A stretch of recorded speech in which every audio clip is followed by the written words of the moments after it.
I want to thank Nathan for such a wonderful lead-in to introducing someone that I love and respect so much. None of us understand the call to ministry. I can't even remember how Marilyn called me to be a minister. I don't remember the exact words she said. All I know is that one day she called me and made it possible. The great thing about our teaching that I've always loved is that we know our lineage. We know who our teachers were. And so Marilyn was my teacher. And I remember when this one came into the center and introduced herself, and I looked at her and I said to myself, and I think I even said to her, there's a minister in you. I can see you as a minister one day. And so here we are, a lineage. It is a great blessing to introduce this tremendous influence in my life. And I invite you to welcome Reverend Marilyn Knipp. First of all, I think you all know a lot more than I know anyway, so, but we're doing life together, and we're doing Christmas together, and we're doing this thing we call spirituality together. Oh, whoops. Okay, good. I asked what my range was. Sometimes I tend to wander a bit. So there are many people that come in our lives that kind of knock our socks off, I think. And Terry, I'm so glad. I had no idea I was calling you. I think you know that. I was just doing my thing, yeah. And I have a really good friend in the Seattle area. Her name's Morgan Rain. Some of you may have known her. She is an ACE practitioner. ACE practitioner. Always knew a whole lot more than I did, and she would come to my church when I had a church there. And I, through the years, have kind of made it a deal to go down and celebrate U.S. Thanksgiving with her and her family. And, the family with lots of kids and dogs and God knows what all. There's a lot of food. So I went down this Thanksgiving, and of course, she'd been busy for days preparing soaking the turkey and God knows what, it's great, and all the wonderful things. And so we did Thanksgiving with all her family. I think there were like 15 people there, lots of food left over, of course. And then when everybody went home, I got to just sit with her. And she's incredibly spiritually, and she calls herself a book whore. A book whore. So we got books everywhere, yeah. And before we know it, we were pulling out books and everything. And we were talking about God and mind and all these things. And by the time I went to bed, I was so confused.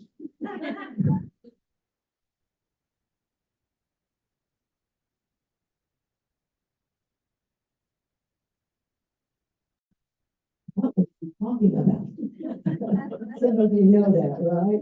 It's like that and consciousness. I'm going, because that's the word used so often, consciousness. And I was so confused. And no kidding.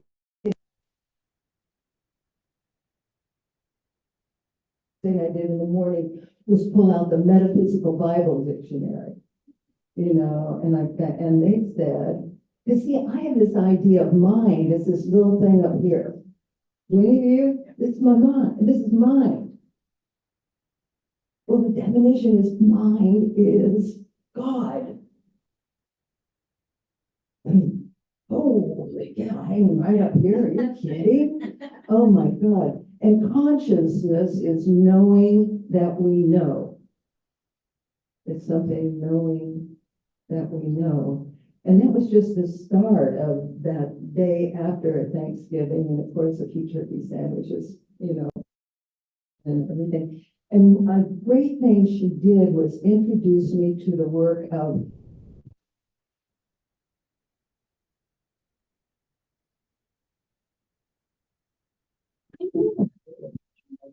oh my gosh. And she opened up his book, and I brought a copy of it, but it pales by what's in that he has made a map of consciousness, you know? Oh, see, you're way ahead of me. Yeah, he made a map of consciousness, and, you know, and it's all colored and it's wonderful. And it's like, what's on that page? And I'm telling you this because maybe you want to look on the internet. Go on the internet because there's a map of consciousness, and it's Dr. David Hawkins. And, you know, it's like he's matching our idea of God with our predominant experience of life. You know, and I'm just, I mean, there are lots of them, but like one is if we think it's a punitive God, then our life is going to be pretty much filled with anxiety, right? Or if it's a vengeful God, our life is going to be, yes, you got it. I've never seen it in a graph before. You know, it's going to be filled with hate. But then, and as we raise this a little bit, if it's a wise God, if our belief is, I live in a wise God or a wise universe, then my experience in life is going to be about understanding. And then my favorite, if we think of God as loving, then my experience is going to be an experience of reverence. Have any of you ever had that experience where you just look out the window and you go, and then now this, Terry's going to go there. I don't know that I can go there. Maybe a few lifetimes later. But the how is knowing absolutely, absolutely God as self. And you know, I talk about this stuff, but you know, God as self. And he says that then you live a life of pure consciousness. Isn't that amazing? And the emotion there is ineffable. It's like indescribable. So it's like as we grow and we learn and we expand what we think God is or our experience of God, then, you know, our whole experience of life gets better and better. So anyway, one of his, that's kind of a lead in, the book that we had out from my book hall friend was a book called Power and Force. Power versus Force, which is really getting the tires to the ground, right? And what I got from that, looking at my own life, is like, when do I operate from force? Listen, I grew up operating from force. I don't know about you. And I really got that from my mother. I began to see that this morning, and it's about survival. Like I have to force thing, and I stand there and go, by God, you can't do that to me. Or, you know, it's like force. Holy cow, that's hard though, you know? And obviously I'm into dog training big time. And I noticed that BC Guide Dogs, which is the company that I'm working with, we used to train all our animals by force. You know, if they didn't do right, you hit them or you punish them and that kind of thing. And what he is making the deal of, if we look at our lives when we are in force, we're going to get this, guess what? We're not going to get any very far with it, right? You know? And so I thought, well, but the option of that is, what if I truly know the power that I am? Whew. Big leap there for me, because I got to let go. Force is about, I know who I am. It's a big ego thing. You know, this is what I stand for, and I can shove you, I can, you know, demand things from you and all that kind of thing. Power, if we dare, is standing there in our own integrity and knowing that God is right there, you know, and it doesn't mean it doesn't mean that we become nothing, but it means that we're open. It's like our consciousness, it's another option. It's a choose again, you know. So I thought, okay, I'm going to try this out. One thing I have noticed recently, and you know, I've been doing this stuff for God knows how many years. I lots of years. You'd think I know. One thing that I noticed is I have been addicted to rushing.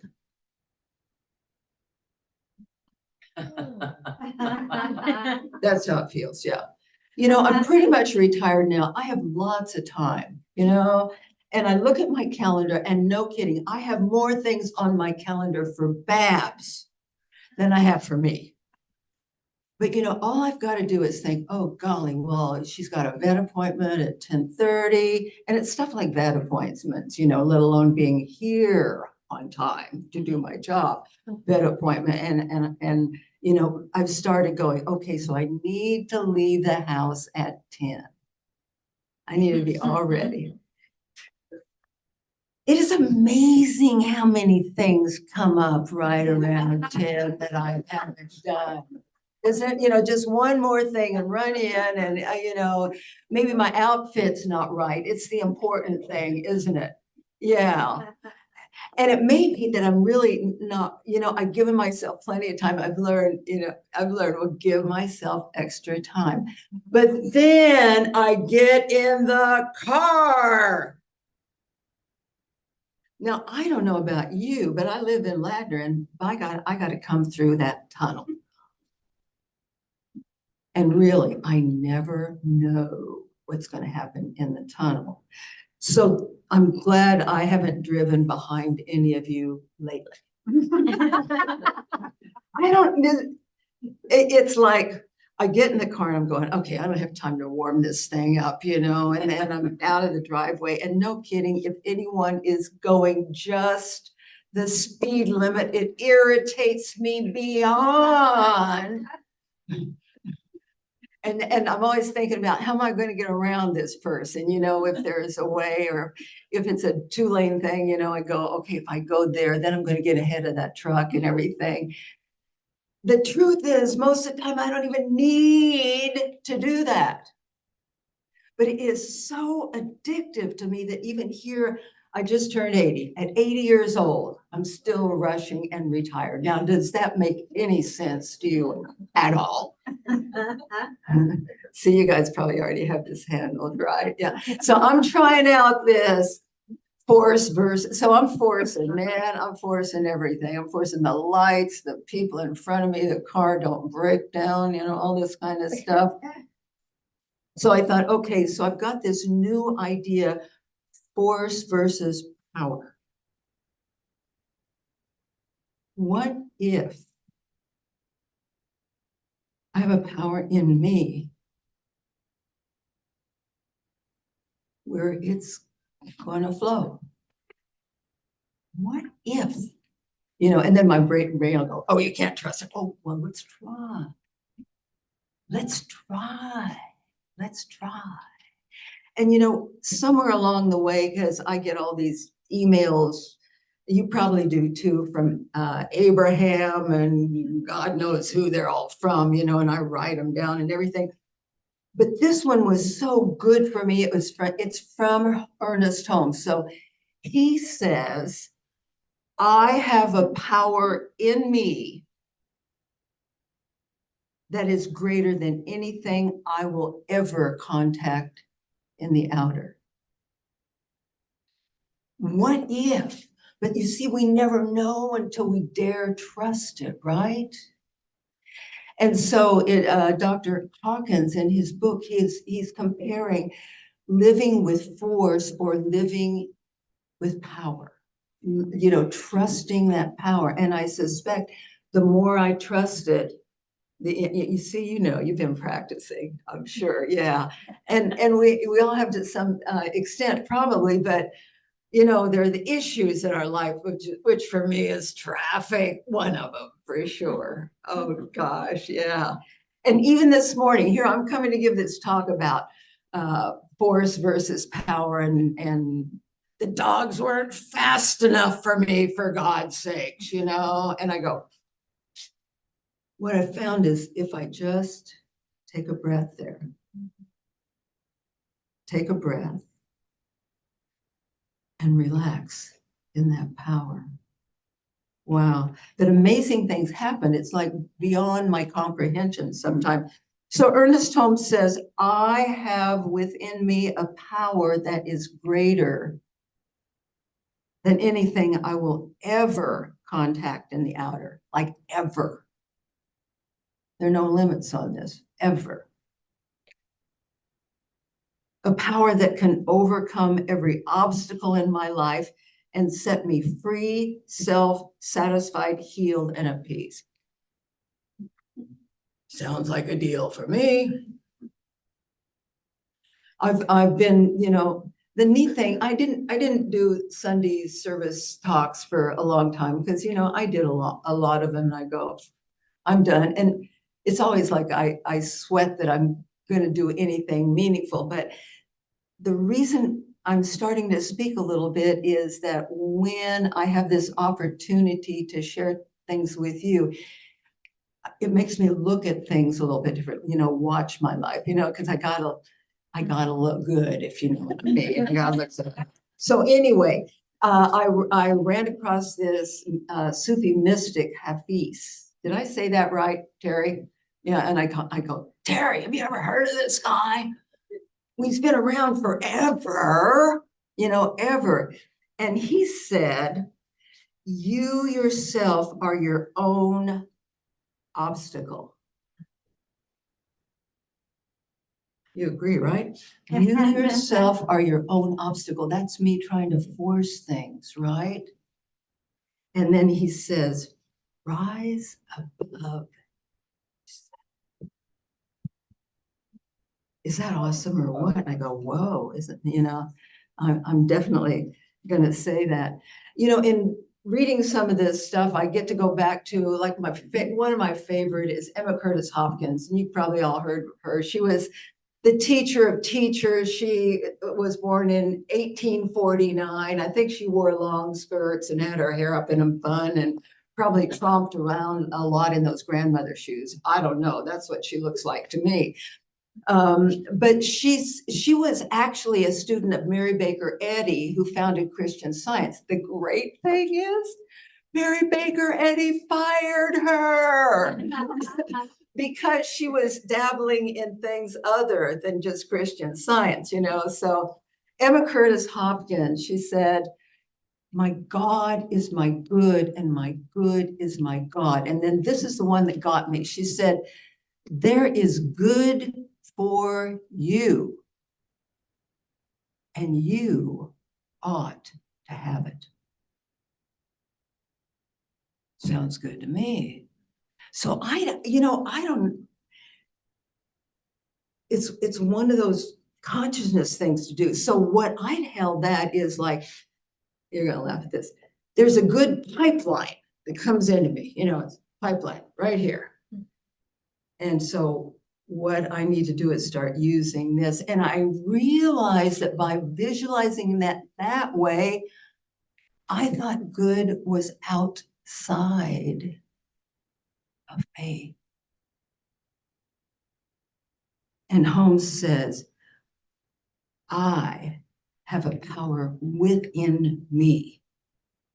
You know, sometimes it's hard for me to make that leap to it's not Santa Claus giving me that power, or not, you know, anybody else giving me that power. It comes with the package. And I think, is that amazing? Is that amazing? So trying to tie all of this together, I thought, force versus power. And the power I've heard of, for God's sakes, forever. And I had there's a power within me that can overcome everything. But this practice is what we call expanding my consciousness, right? So to expand, we talk a lot about consciousness a lot in this movement, and I go, well, that's really nice. I think I'm conscious. But conscious is expanding our awareness of something so that we see we have different choices than we ever had thought we had, right? So here I am at the dogs this morning going, don't you see I have to work? Come on, would you guys just poop? See, the poop is a big deal in my life. Get them pooped. And of course, they're on their own schedules, And I went, no, wait a minute. So here's where expanding consciousness, that's the way I've done it. So I go, okay, I'm going to talk today about a different choice, a choice of power. And that's what we talk about in consciousness. It's go, okay, I'm going to choose differently, even if it's only for a moment. But you know what I mean? And then I slip back and I go, ooh, come on. But it's like, and so I think that's, for me right now, that's what spiritual growth is to expand my consciousness of, which is consciousness is knowing what I know, really knowing something so that we can choose differently. And notice right in the center there is choice. That's our point, choice, yeah. Because unless we know we've got another choice, it's not going to do a whole lot of good. So listen to this. I mean, I was on a roll last night. Okay, expanding my consciousness, choice. And then I went, well, isn't that what this movement is called? It's called New Thought. Duh. There it is right in front of me. And, I've only been able to see it to a certain extent here, but reading this work, it kind of went, oh, okay, there we go. That's why it's called New Thought. That's why we're into it. So I know I have lots more learning to do, but we get to try this stuff out. And if it doesn't work, we get to choose something else. But meanwhile, we get to expand our consciousness, right? Like this is my box that I can draw from. And I go, okay, got it. What I know is I have a big one coming up. I hope I don't cry at this one. I've been on one of those, I don't cry much, tough. Babs has lived with me for about a year, and I did not expect to have a BC guide dog in training. It happened, just like calling Terry happened. It was kind of one of those things. I happened to go to a cocktail party for BC guide dog because a friend invited me, and I had nothing better to do.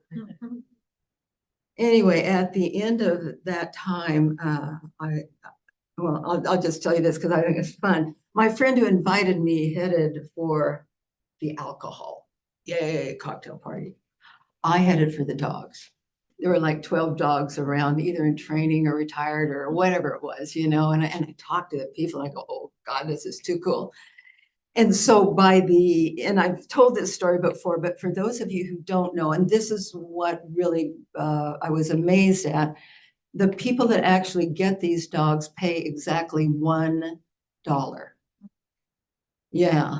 And so at the end of that time, I walked up to the trainer who somebody had pointed out and said, well, I'm almost 80 years old. I live on a floating home and I have another dog. And he goes, you're perfect. You know that one? And it was a couple of weeks later, but you got to go through police, they got to check and make sure you don't have you're not a sexual predator. God, thank God my record's clean. And I didn't get caught doing other things, when I was younger. So I was clean. So brought Babs over with me and he goes, well, here's Babs. And I go, what do I do now? And I've had lots of dogs, but you know, this is really specific. So that was almost a year ago, and she's lived with me, worked with me. She's supposed to go everywhere I go. And I got a call from the trainers, it's been about a week ago, who said, we want you to know that Babs is the next one to go to advanced training. And you know, when I talk to people about what I'm doing there, they go, oh yeah, I love dog, but I'd never be able to give them up, you know. I can do this. Well, they called me to tell me that she could either be gone in just a few days or not until January, you know, and I go, this is getting real. And so I have these moments of sadness because I really love her. I kiss her every night on the top of the head and tell her I'm always going to love her, you know. And so I know that's coming up. And so they told me just to let me know that I'm to be ready. And I'd already told them that when she leaves, I would really like another dog. As a matter of fact, I am going to fitness classes so I can maintain strength enough to have another puppy. That's the carrot on the end of the string. So they told me that they also had another dog for me. A very special dog.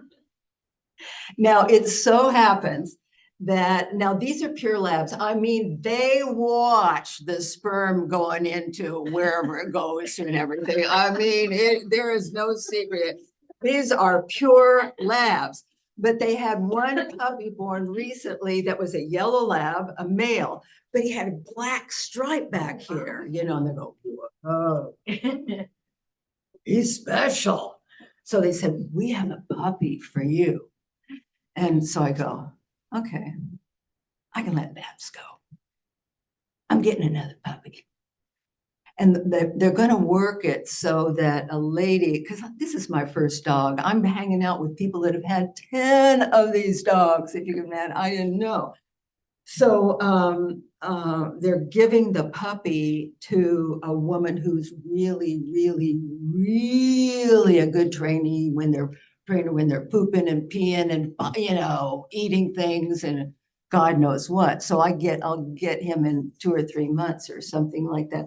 So I went around going, okay, I can handle Babs leaving. I'm getting a very special puppy. And yet at the same time, feeling really, really sad. So I can see that coming up, and I want during this time to grow with this as much as I can, because guess what? Life is really about letting go, you know, and how we do it. And so I told Terry this, and he goes, oh yeah, I mean, you'd heard the guy. So he back to Hafiz. I ran across a saying, and he says, that's the Sufi mystery. Do not surrender your grief so quickly. Let it ferment and cut deeply. Let it season you as few things can. Yes, something is missing in your heart that has made your eyes so soft and your voice so tender and your need for God so absolutely clear.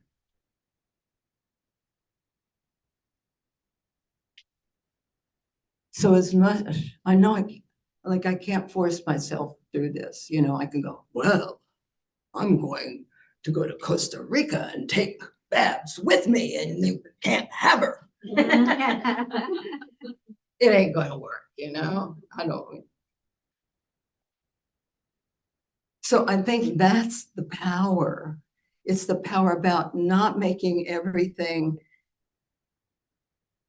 I want to use the word wonderful, but it's about having it all, you know.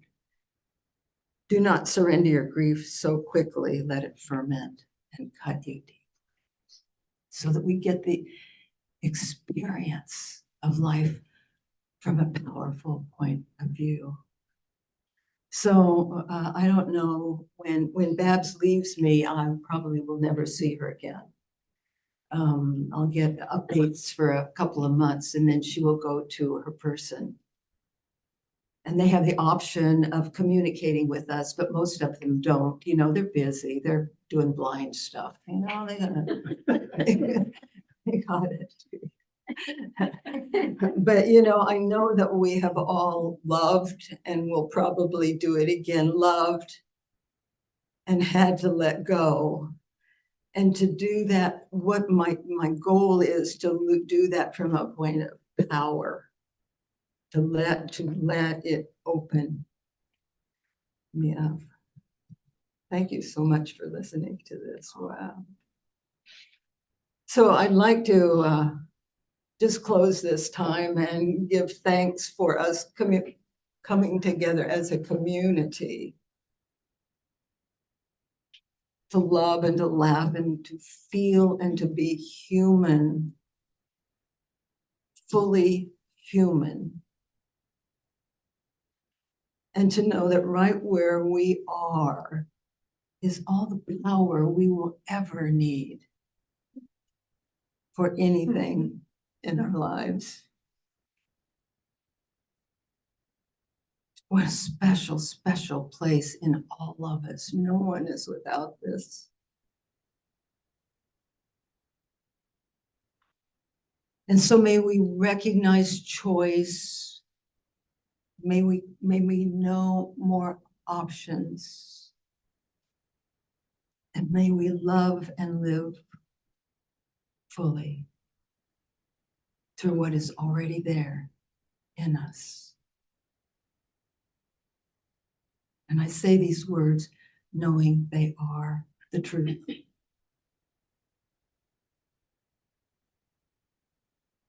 And so it is.